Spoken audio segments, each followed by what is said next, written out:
thank you everyone for attending today. We're very excited about today's event, Todos los Niños, all the children. And before we get started, let me share just a little bit about Children's Media Association. First off, I'm Scott Traylor, a longtime member of CMA, and I'm currently the president of the San Francisco Bay Area chapter. As you may know, the Children's Media Association is a nonprofit organization that supports professionals who work in children's media, be it television, film, podcasts, apps, technology, toys, publishing, or research. Our organization is here to support everyone interested in making great products and experiences for children, whomever they are and wherever they are. If you're a CMA member, thank you very much for being part of our community. And if you're not a member, please do consider joining our organization. Our membership fees help us bring great events to our membership. And without our membership support, we couldn't do that. So please do consider joining CMA. We have chapters in the San Francisco Bay Area, Los Angeles, and New York City, with other chapters to be announced. Our membership is global. And if you're not a member, please do consider joining. We'd love to have you. And I think, the reason I've been with CMA so long is I get a lot out of the organization. It's a great group. So with that said, I'm going to hand over our virtual microphone to Rocio Lopez, who is our moderator for this evening, to begin our wonderful discussion. Thank you so much. Rocio? Sounds great. Thank you so much, Scott. And thank you to Scott and the board and all of Children's Media Association for putting on this incredible event. I'm so excited to be here. I have my flag up. I got my coffee. My energy is high. And I know we have some incredible panelists that are so talented and that have so much to share with us. We only have less than 1 hour now, so I'm going to get right into it. But we're all here to talk about children's media, right? And representation in the media and the relevance of authentic storytelling. Most of us know, or if you didn't know, Latino and Latinx children make up 25% of children in America. And in some states like California and Texas, Latino children account for more than 50% of children. So that's the mindset that we want to step into this conversation with, is our voices, our stories, and why it's so important to have a seat at the table when it comes to children's media. So I'm going to go ahead and introduce myself and the panelists. And as I introduce our wonderful guests today, I'm going to ask them to, in celebration of Hispanic Heritage Month, go ahead and share with us their favorite Latin American cuisine. It could be as simple as a burrito, or it could be, some fancy dish that you really, really love from your home country or from a different country that you visited. So as Scott mentioned, my name is Rocio Lopez Matthews. I am the Director of Early Learning Partnerships at PBS SoCal KCET. My background is in developing family programming and educational resources for organizations like Common Sense Media, Upward Bound, and Disney Theatrical Group. I also have a background in theater, and I'm a content creator and music producer. I love to do all the things, all the creative things. And my favorite Latin American cuisine, I have to go back to my roots. I love tacos de cabeza. Tacos de cabeza, Oh, it's kind of like, they're beef tacos, but they're just buttery and they're, extra, maybe a little lardy, but that's okay. I love it. So I'm going to go ahead and introduce Mariana Diaz-Wonchek. But Mariana, I want to make sure that I'm pronouncing your last name correctly. You got it almost right. It's Vionchek. And in Spanish, I always say like avión y cheque, like Vionchek. Vionchek. I love that. Thank you, Mariana Diaz-Vionchek. Well, Doctora Mariana Diaz-Vionchek is an executive producer on 9 Stories, Rosie's Rules, and she's also a co-executive producer on Nickelodeon's Dora. She is a DEI champion and advisor for PBS Kids, Sesame Workshop, Fred Rogers Productions, Sony Pictures Television, Google, Nickelodeon, WNET. She's just an amazing person to have in this conversation, the person to have in this conversation. And she also teaches a graduate class at NYU's, one of my alma maters, psychology department. So welcome, Mariana. And can you tell us what is one of your favorite Latin American cuisine? It's very easy. I grew up in Mexico City, so I'm going to default to Mexican. My favorite dish, I would say, is chiles en nogada. And right now is season for chiles en nogada. So that would be it. Amazing. Thank you, Thank Lucio. you, Mariana. So happy to have you here. Next on our panel, I want to introduce El Señor Zorro Rodriguez. Zorro, he has been drawing since he could hold a pencil. He's an amazing artist. He has worked for Disney Consumer Products, DreamWorks Animation, SKG, where he worked on everything from Shrek, Trolls, Boss Baby, Madagascar, Puss in Boots, and everything else in between. So a lot of amazing movies and shows that we know. Zorro now art directs and illustrates as a freelancer contractor for all the major studios. So most likely, if you've seen animation or you've watched, something on TV, animation with your children, most likely Zorro has had his hand in it. And Zorro, what is your favorite Latin American cuisine? I would say pozole. That's like my go-to. Even so, my parents live up north in Sacramento, and every time we drive up, like my mom, she's always like, "All right, what do you want ready for your drive?" Because it's a 5-hour drive, and it's always pozole, and it's like, yeah, I mean, and we're entering pozole weather, so. Yes, perfect. We are. Fall is upon us. We're entering pozole, menudo weather, caldos, all the caldos have a place in my heart. Thank you for sharing, Zorro.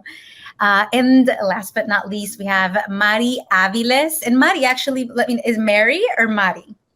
Depends. I mean, in Spanish it's Mari, in English it's Mary. So that's good. Amazing. Well, Mari, she is the Spanish language editor at Common Sense Media. She oversees all Spanish language reviews of movies and TV shows.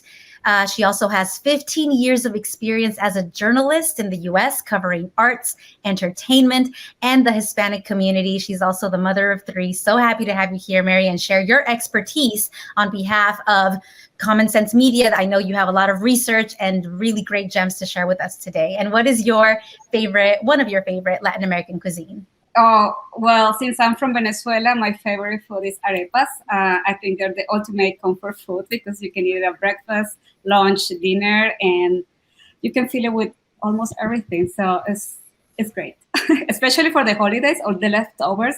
So you put it inside the arepas and delicious. Amazing. If you're tuning in, welcome to Children's Media Association. The conversation is just getting started. Y como dice mi mamá, se va a poner buena la conversación. It's going to get juicy. So I see some people commenting, this panel is making me hungry. Go ahead and grab your snacks, get comfortable. All right. So we're going to dive right into the conversation because we're all here to talk about children's media, specifically our Latino, Hispanic heritage and our voices. And I wanted to go ahead and start with Zorro. Why do you think it's so important for Latino, Hispanic children to see themselves in the media that they consume? I think it's important because it's inspiring to see yourself on TV, the big screen, first and foremost. I remember when I was little, like it wasn't as readily available. I couldn't see myself, and so it wasn't actually till I was thinking today, and I'm like, it was when I saw La Bamba, which came out in '87. I remember I was 7 years old. And I realized, like, oh, shoot, like, they made a story about this Mexican kid or of Mexican heritage. And he was also from the San Fernando Valley where I grew up. And I remember I must have seen the movie 100 times. We had it on VHS. But I think what resonated with me the most as a creative was that, if you remember, his brother Bob was an aspiring artist. Besides being in a biker gang and being into all the bad stuff, his redeeming quality was he was an aspiring artist. And so I remember in one of the scenes, there are Warner Brothers, and he's picking up animation cells, and he found the cells from Woody Woodpecker. And I remember as a kid, because by that time I already knew I wanted to be an artist, but I just wasn't sure how to pursue it, or anything about it. But just seeing that scene in the movie, and seeing Bob so interested in it, and then he practiced and practiced till he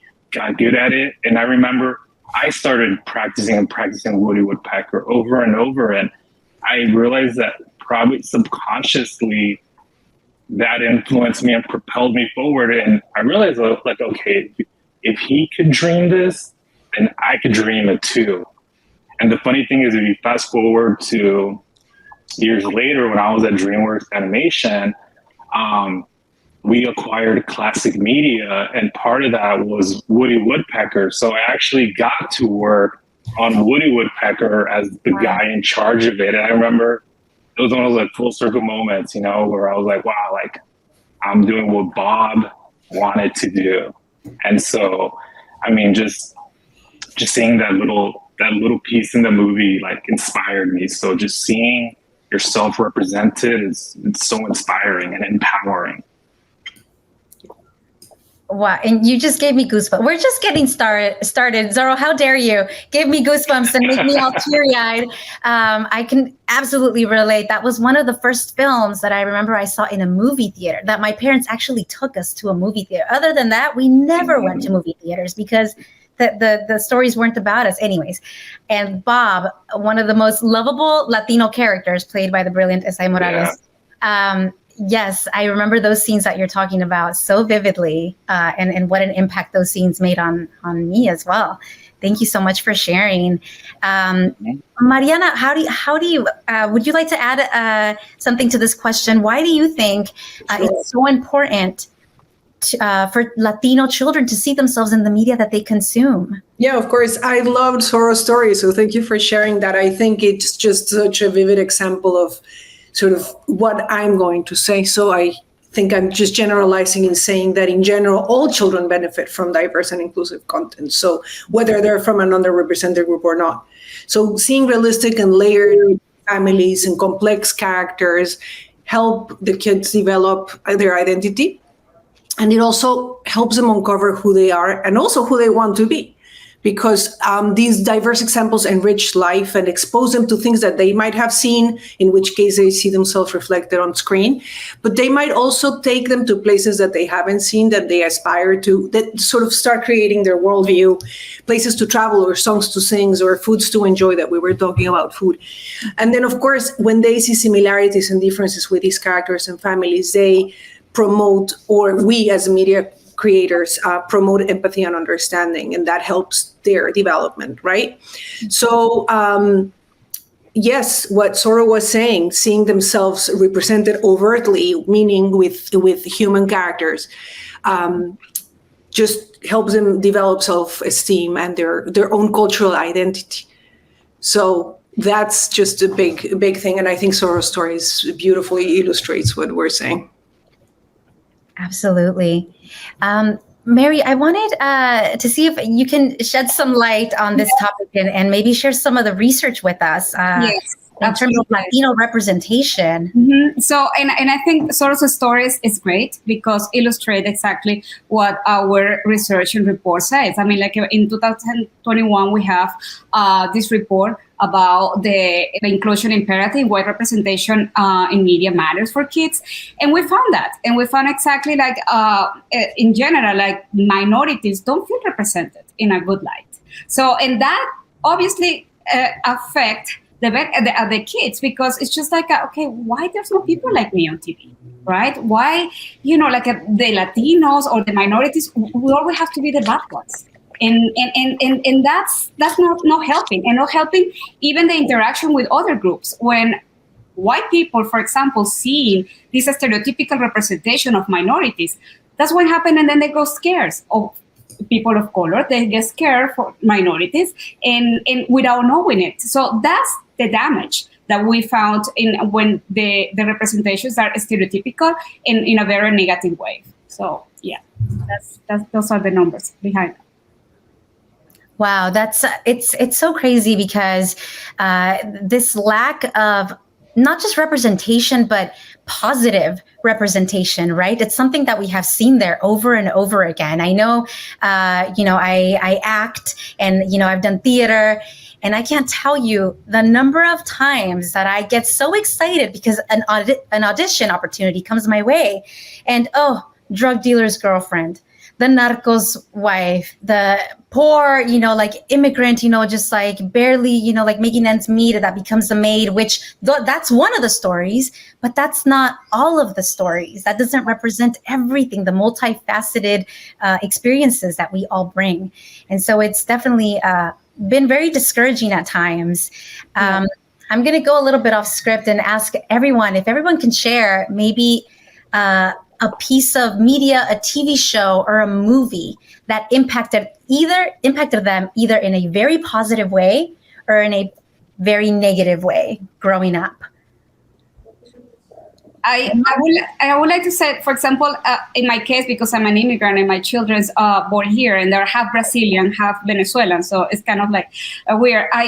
They used to love One Day at a Time. Because there was like this Cuban family, and my family lives in Miami. So it's kind of like, oh, look, and the abuelita come and live with them. Yes, because my mom spent a lot of time with us. So and the fact that they saw themselves like in this family, like Latinos, and they have like these interactions and with the grandma, but they're bilingual and they understand, and they have to navigate both worlds, and they have to also deal with a grandma that doesn't understand many of the things that are happening. I think that was a great show. I mean, as a matter of fact, my kids were super sad when the show was, canceled. And I always gonna remember that, like a great show to watch as a family. And one of the things that I wanted to say, what Mariana said is, and our reports also found, is just like this type of media, when it's happening, it sparks a conversation among the families, and it sparks a conversation about diversity, about being more empathetic, because at the end of the day, we start to find it like, we are like a more, we look more like each other's or we have more things in common than difference. And I think like the figure of the abuela, the grandma, is great, because I can understand grandmas in India. I can understand grandmas, like Asian grandmas and probably Italian grandmas and the Latino grandmas. I mean, it's just like, are you sure you're not talking about my grandma? So so you start to discover that, like other cultures are not that far from you that you thought. That is so true, that we have more in common than we think. I'll go ahead and share, not always proud to admit, but I was into some pretty sketchy telenovelas in my day. Telenovelas that weren't exactly age appropriate, especially for a very impressionable 8-year-old. And I can honestly say, I wish there had been more children's, like appropriate programming, like One Day at a Time for young, impressionable preteens, tween age kids. Why was my main form of entertainment telenovelas where, a teenage girl was falling in love with an older man? It's just not, it makes me think, for my daughter, I'm like, no telenovelas for you, sweetie. Any other memories that y'all want to share about either very positive programming that impacted you in a positive way, or things that now you kind of question, man, that wasn't the best, most appropriate entertainment for me? I mean, I would say for me, just watching In Living Color was the show where, again, like, it was fun. We celebrated, and not just being, Hispanic, but just like of every color, And I feel the fact that it was always like Sunday, prime time. Again, I was kind of like, wow, like it's cool to be of whatever color you are, And so, I remember that was, kind of one of the shows where I was like, wow, like, all right. You could be proud of who you are, and all that stuff. And for me, it was a soap opera, but it was for kids. It was Mexican, and it was called Mundo de Juguete, World of Toys, I guess, something like that. And the protagonist was a little girl. So that caught my attention. And the storyline just centered around the adventures of a child and the drama of the grown-ups around. But you could, as a child, you could sort of hone into her adventure. And one thing that I did catch, I grew up in Mexico City. So, but it was still early on in the telenovelas that you're saying, or in the series. The representation of who's Mexican was always a little strange to me, and that mirrors sort of is relevant in our conversation today. What's interesting also, I have the information in my head that even though we all think that that it's important to show this content and to talk to kids about diversity, we know from other studies, and Mary probably has this information handy, that parents and teachers are not really talking to children about diversity, race, and ethnicity as openly as we would expect. So, for instance, I think it's 68% of parents think that race and ethnicity are really defining their child's ability to succeed in the future. I think it's 31% of them think that it has a major role, but they're not talking to them about it, and they're not talking about race. So what happens there societally, I think, is that there's a window of opportunity for media. And it's not only an opportunity, it's a responsibility for media to fill in that gap, to present the kids this information from really early on and start this conversation with them. And then, of course, what we were saying, like, the children are not seeing themselves, be it Mexican content or be it American-produced content. And then I think, Mary, you were referring, I don't know if you were referring to the comprehensive study by Colleen Russo Johnson that she studied, and her groups, they studied 400 properties in the US and Canada, and they for kids, this is for kids, and only 42% of the shows had human characters in them. So that means that there's only half of the opportunity to represent diversity, ethnic and racial diversity openly through these human characters. But then when they looked into these human characters, there was only 1/3 of them who were diverse, though the United States Census says that, as you were saying, Rocio, at the beginning, that like whites only account for about 50%. So 50% of these characters and families should be BIPOC. So this has changed, of course, in the last, I think, few years. So we all have seen that trend. And there's just more integration of diversity, and it comes with new challenges for sure. Like, I think we're all experiencing that. Yes, we're all hearing about, okay, let's build diverse teams, let's create diverse content, put that on screen. But then there's these other challenges that now we're starting to face, and that sort of leads us on another way. But anyway, I wanted to also say that media, the content we're creating is a huge responsibility for us to portray those images and that conversation to kids. Absolutely. And you bring us into a really important section that I want to be able to also highlight the content that you all have all created, Zorro and Doctora Mariana. Can you walk us through, just bring us into your world and some of that responsibility that you feel that you bring into the room where you're drawing or animating or writing these stories and these characters, and maybe some of the challenges that come with being in those spaces? And Zorro, we can go ahead and start with you. Yeah, I remember for this one, I had to fight tooth and nail to get this character developed. So pretty much what it is when I was at DreamWorks, we actually had the opportunity to develop a new dragon in the Dragons franchise. And so, but it was for the video game.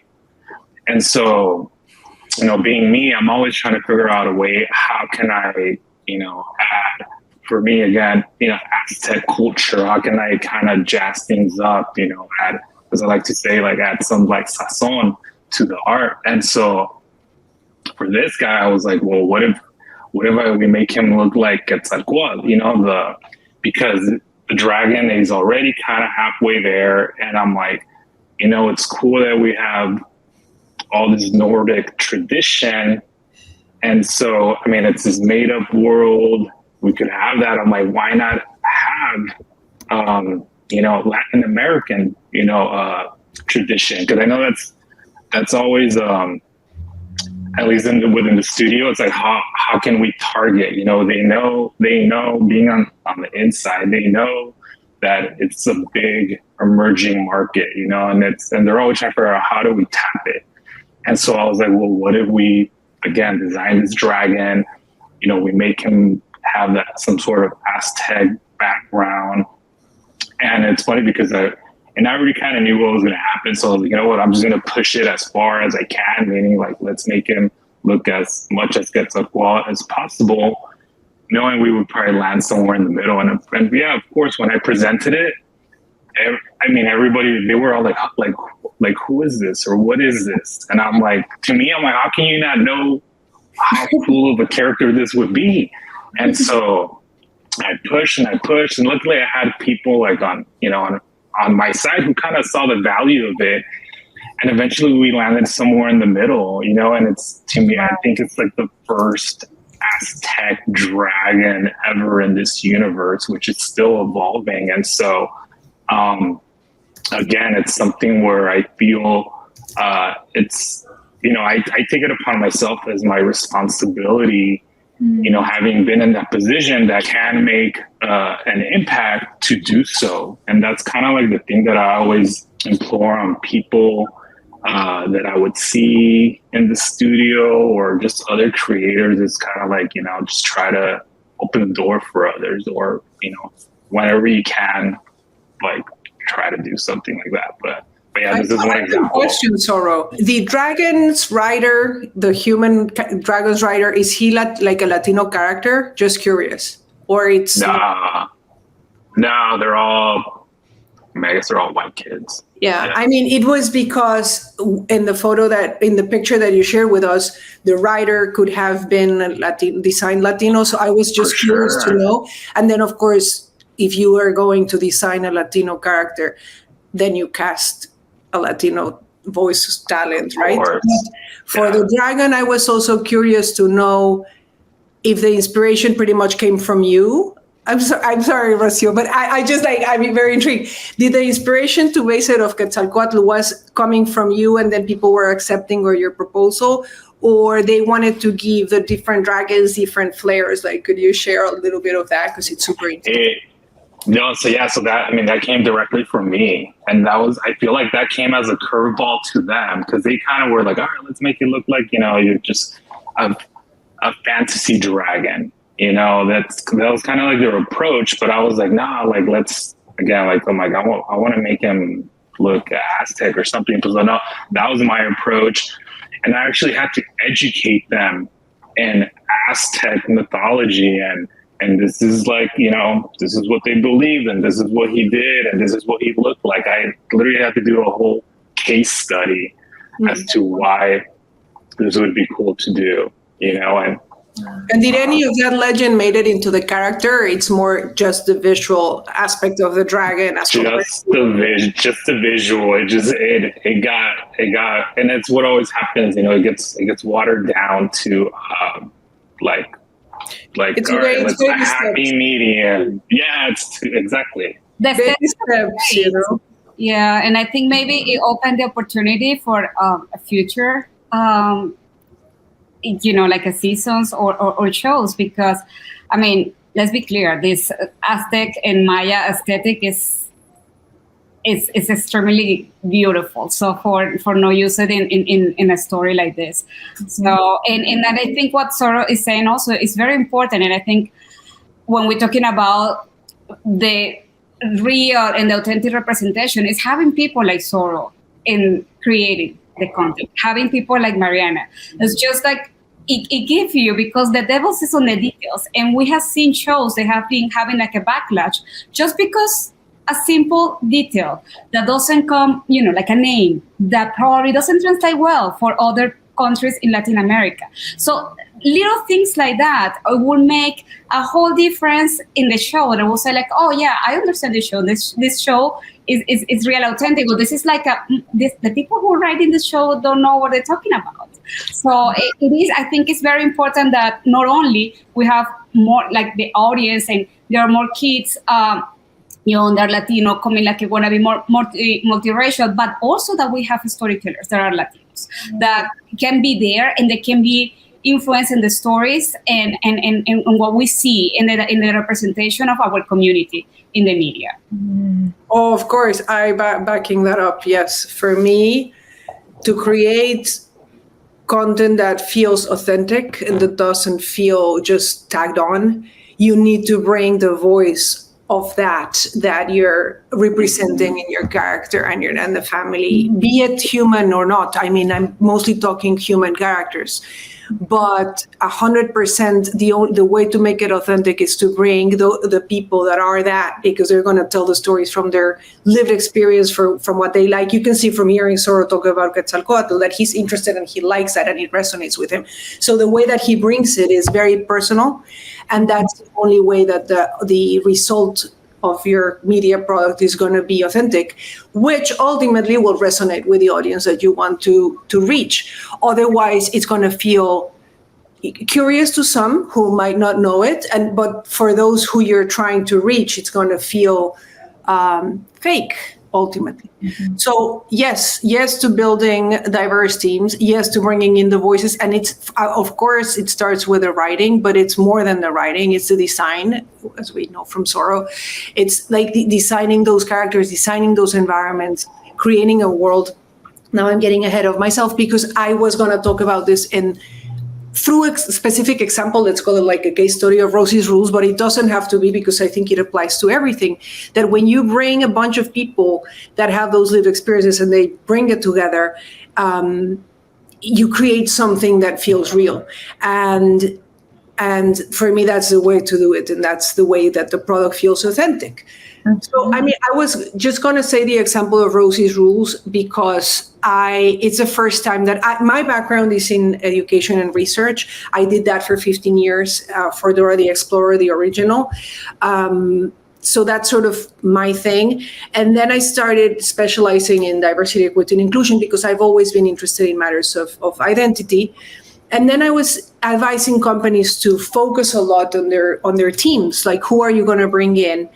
And then you have to put these people, like the people in positions of leadership to lead your project or to lead with others in creating that vision that you have. And you have to have those artists to enable the vision, the visual vision, redundant, and the storytellers to tell that story, etc. But it has to definitely be from that diverse perspective, representing, bringing in the people that are the characters that you're representing. And so that's how it happened that for Rosie's Rules, I leaped from being advisor to being an executive producer, because we all needed a Mexican American to lead a Mexican American show. And talking about the opportunities that we were talking about, and I know I'm like, honking Rosie's horn, but I'm happy to do so because this family that you see here, the father, I don't know how familiar you're with the show. It's definitely worth watching. It's very funny. She's hilarious. And the father is Mexican American. The mother is from rural Wisconsin. And the older child, Crystal, is a biological daughter of the mother. And then this marriage has the two little kids, Iki and Rosie. So already we're portraying a family that's not the typical family. And we're helping show families that have different structures and that have different stories. And in this particular case for this family, they both bring their background, but there's certainly a huge pride of the Mexican side of the family, of Papa. And the character of Abuela that you see over there, obviously this is a lineup for, just to showcase them, but the Abuela lives in Mexico City. And in every episode, Rosie touches base with her on the tablet. And on every episode, Abuela is somewhere in Mexico City. So that's nice because we came up with those locations together as a team. So whoever's from Mexico City, they're like, oh, let's go to Parque Hundido. Oh, let's have her at the Cineteca. Oh, let's have her. And there's another slide further down that has those little locations. And you can see how intentional they are. And I had... I guess both the pleasure and the responsibility and the obligation to make those locations, they're a slice of Mexico City. So if you're from Mexico City, you're going to be like, yay. But if you're not, you're going to look at that place and you're going to see, oh my goodness, look, they have a skyscraper. Look, there's, all these modern side of things. There's also these historic side of things in Mexico City. And we can see all that, and just selecting the locations, designing the locations, and creating a story, a mini story, because it's like literally a minute in the show. But these little slices of Mexico City have become a favorite for the audience. That's a Parque Hundido that you see Abuela with a little doggy. I used to see here, and the one above it is from the Torre Latinoamericana. It's what was the highest building in Mexico City, faces down into the historic district, and that's a real view. And so you have people designing, and then the other one is La Alameda Park, and the other one is the Cineteca. So it's an opportunity to do something nice, to just do something that's going to, I think, resonate with people. So that's what I wanted to share.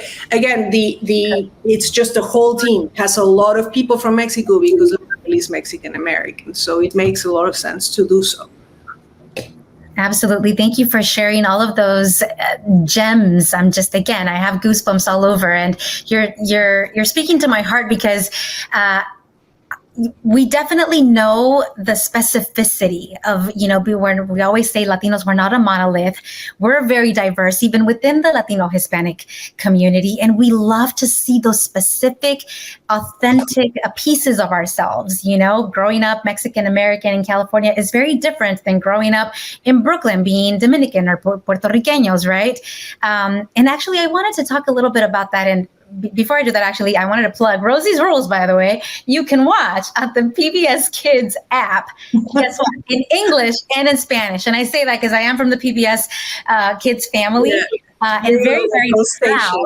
I was going to ask, where could I watch it? Where can we watch it? For free. You can also watch it on the PBS website. Okay, enough about Rosie. Promotional video here. We should be proud to promote our work because it's incredible programming, and that, again, being part of the PBS family, I am very, very proud of it. This is actual educational content that is looked at by tons of people, experts in the culture. For example, Rosie's Rules with Mariana leading, executive producing, but also early childhood education experts that are going to make sure the content is really, really rich for children. But I wanted to share, with our team and the PBS SoCal education team, it's so important for us as we create educational materials and content for families, right? We want to reach, obviously, our English-speaking families, and we definitely want to reach our Spanish-speaking familias and parents. And so when we translate, we have a motto, and our motto is translations don't translate. You cannot rely on Google Translate or ChatGPT to do the work of the human voice, right? Especially to do all those specific things that you were saying, Mariana, in making sure that it's not only relevant, culturally relevant and appropriate and authentic to where these characters or who the audience is, but also keeping that friendly, fun tone. A lot of times, we see content in English that's so adorable, it rhymes and it has alliteration, and then they translate it to Spanish, and it's just like, what happened to the cuteness? They just kind of copied and pasted from like a Google Translate, and it just doesn't do it justice. So just wanted to also put that out there, and how important transcreating content is. What I love this word. It's the creativity behind a translation that is going to make it really resonate with our Latino audiences. Yeah, it's a huge growing field, Rocio. Just a brief comment. A lot of the work that I'm getting in has to do with transcreating. I love that word. You introduced it to me, and now I'm adopting it instead of translating. Dubbing has been, it was just done so differently because the content was, if you were producing for US audiences, you were producing in English, and that was the end of that. And then international took care of dubbing for international markets. But because now we're dropping our content globally on the streaming everywhere, then, and because of the focus right now on diverse audiences, in particular Latino Hispanic audiences, then your Spanish version is for US kids and families who are choosing to watch your content in Spanish. So you're trying to level up the quality of your Spanish version to the level of your English version. So what you were saying, so the essence of the characters is maintained, the humor, the personality, and that doesn't necessarily mean copying the voice actor in English. It just means finding the voice in Spanish that also really reflects the essence of the character. And that's just a new thing. Literally, the studios, dubbing studios, the SAP studios are working really hard with producers. And that's a nice thing to see in the industry, from my perspective, to see them working together to advance the Spanish version. So that's something new that's happening as we speak, let's say. Absolutely. Very exciting. Oh, and I see this awesome comment coming in. Rosie's Rules is the best. I really appreciate not only the cultural context and richness of stories, but also the social and emotional connections in the curriculum of the show. Thank you so much for sharing.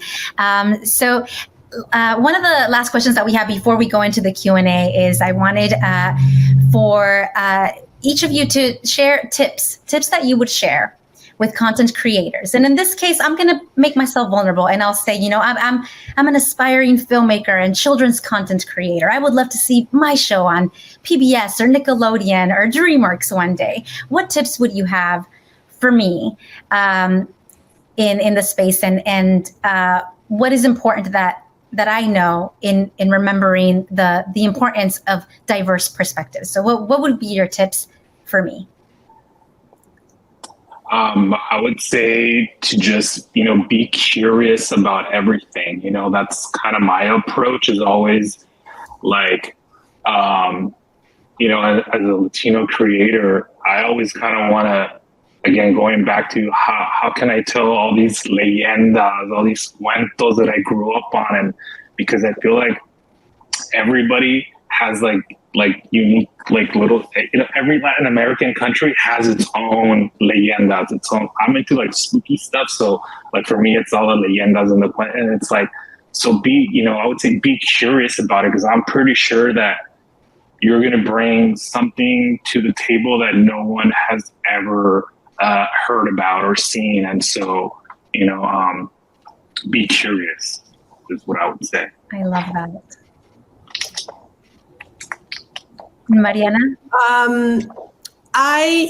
The question is interesting because you're talking to a new content creator. So the ones that you see here are more for, I would say, the networks and the people that are enabling the content development more than the people pitching it. So I will still, if you're creating your own content in addition to what Sori's saying, which I think is great, because you will kind of have a broader reach through these legends and stories and leyendas, cuentos, fábulas, etc. And you're going to be able, as a creator, to bring them to the audience, right? But also to be very personal about your content. And I know people differ in opinion on that, but to me, the stories that most resonate when people talk to me about their ideas are really closely related to the lived experience of the person telling the story. And I think what Sora said is in a way an extension of that, because you grow up with these legends, you grow up with these folk, and you're bringing it, you're sharing it through the media, which is great. So I would say keep it personal, and also see all the little victories, like with the dragon, the Quetzalcoatl dragon, that Sora, you were saying, it was so washed down, and you have to push a lot for a result that might look small, but it's never small. People are noticing, people will notice that the dragon is a feathered serpent, and they will know that somebody there raised his hand in this case and said, let's make it a Quetzalcoatl dragon. Great. So the people that notice will feel a warmth inside. That's what's giving Rocio the goosebumps. So you're going for goosebumps, I think. And not everybody's going to get it, and that's okay. But those who get it will get goosebumps. And for me, that's important. So continuing, just because you have the takeaways up there, again, this comes from the people sort of selecting and making the content happen. But there's a responsibility to make this plan work of inclusivity, okay? And as I said, I'm seeing challenges as we're trying to implement those changes. And I think one of the main things that needs to happen is that the production needs to allow for a little bit more time and a little bit more budget to go into talent, just attracting the talent, onboarding the talent, and just working with the talent and changing styles a little bit. Like the production pace is just very established in the industry, and it's very, very fast. So there's really no time and money to take the extra steps, even for, I don't know, in the feather dragon design, but that took longer than it would have taken if you had just designed a purple or a rainbow dragon. It took time. It took time for Zorro to put together the information, to educate the people, to pitch the idea. All that took time. So if you don't allow that time, it won't happen, and you will not have a Quetzalcoatl dragon, which is a huge lost opportunity. Then, of course, just checking with kids and families, just running your ideas by them, which could be considered kid testing or research, but it could also be very informal conversations with your nieces, neighbors, and kids' friends, and just talk about your ideas so that they're shaped. They're sort of based on the kid experience as well. And then, of course, one thing that we didn't talk in detail about is that you want to create characters that being Latino is just one of the things they are. It's like for all of us here, like you are a bunch of things, and one of those things is Latino, Latina, and one of those things might be bilingual, and one of other things for me is mom, or professor at NYU, or blah blah blah. But it's a lot of things at once, and it is just weird when you have these characters that are just a Latino character, or they are the Latino weird evil character in Mary's examples from before. Yeah. So you really want to create these characters where their ethnic identity is just one of their components of their whole identity. So I would say just put a lot of attention to that. And lastly, and it's not here, you're creating a world, and make that world aspirational. You can make whatever world you want. So if you can create a world that has ramps for people who are on a wheelchair to go up and down, make that world with ramps, because you can create whatever you want. So in general, when somebody told me aspirational community, that stayed with me the way that transcreating is staying with me today.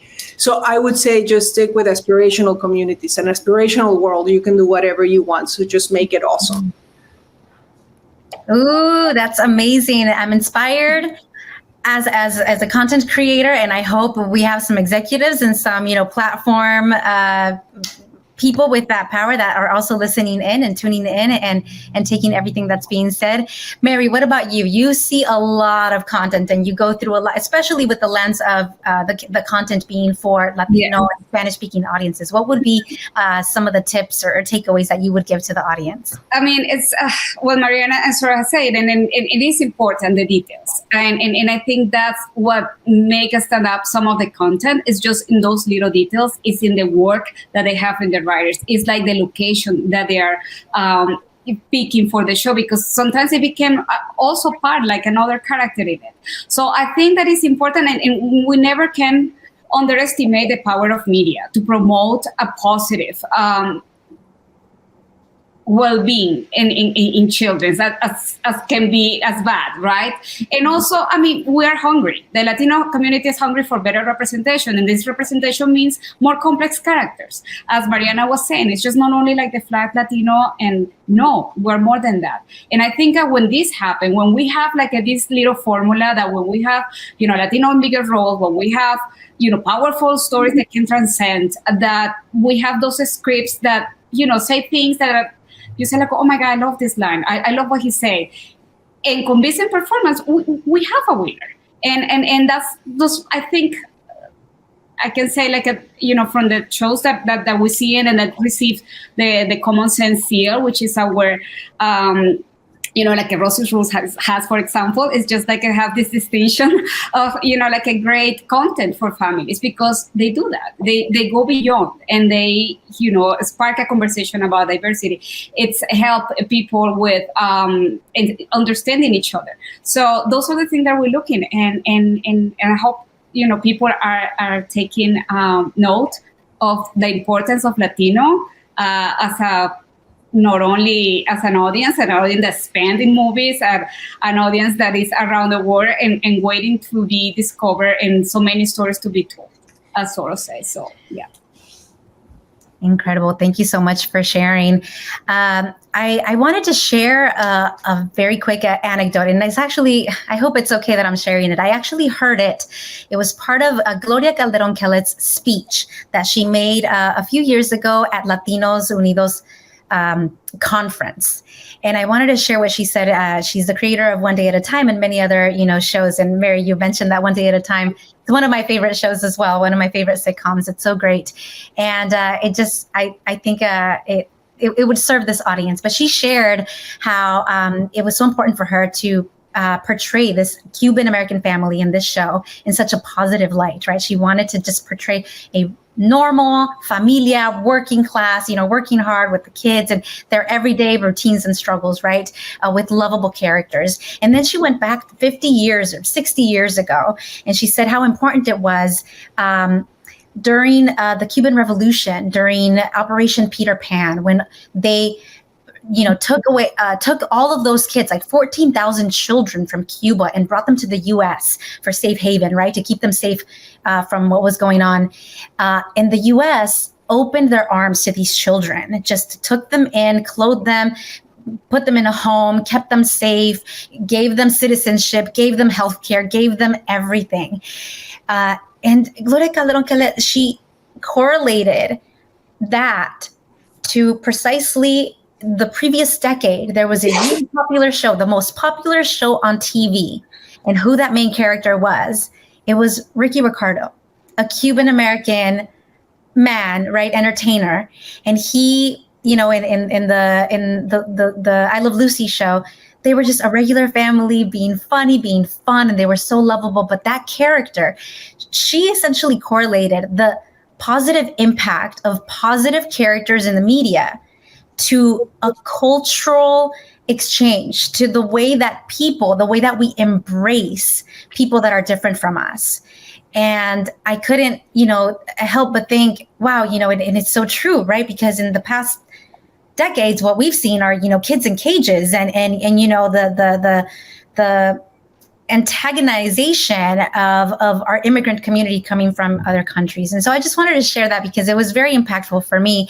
And I want to just give a shout out to all of you, because that's what you all are doing. You're not only creating, bringing entertainment into our lives and bringing joy to our homes and our children, but essentially you're also changing culture, and you're changing the way that people view other people that are not, that might be different from them.